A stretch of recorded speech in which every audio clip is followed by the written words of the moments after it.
Մենք այսօր կանգնած ենք Ալբերտ Հովհաննիսյանի լուսանկարի առջև, կանգնած ենք Ալբերտի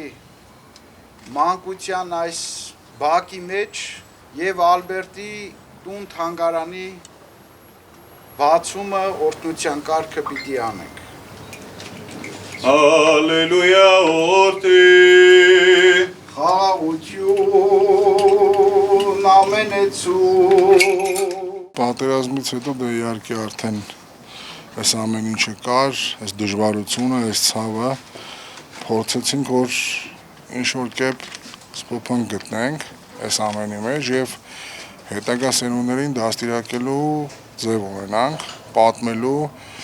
բոլոր հերոսների մասին, ոչ թե միայն Ալբերտի, քանի որ այս պատերազմում բոլորս գիտենք Ալբերտի նկարը ամբողջ աշխարհով մեկ տարածվեց ու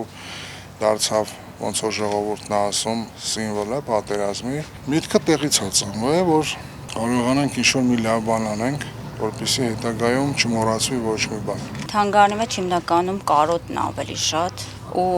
միտքն էր, որ ուղղակի այդ կարոտը չմնար պատերի ներս ու վերջ։ Բացի պատերի ներսում այնտեղ անձնական իրեր, իր մասին հիշողություններ, շքանշաններ, պատվոգրեր, լրիվ իր հետ կապված ամեն ինչ, նամանկություն, պատանեկություն, ծառայության տարիներ, լրիվ ամփոփվում է այդ ամենը թանգարանում։ Հոգու կարոտի ճիճն է, որովհետև բացի դա մենք չենք ուզում, որ միայնակ կարոտենք, որովհետև Ալբերտը սիմվոլ էր, ոնց որ ժողովուրդն է ասում, բոլորի հերոսը, բոլորիս հերոսը, դե համար կուզեմ, որ բոլորս միասին կարոտենք, որովհետև երբ որ այդ կարոտը բոլորով են կարոտում, մի քիչ ավելի հեշտ է լինում շնչելը հետո։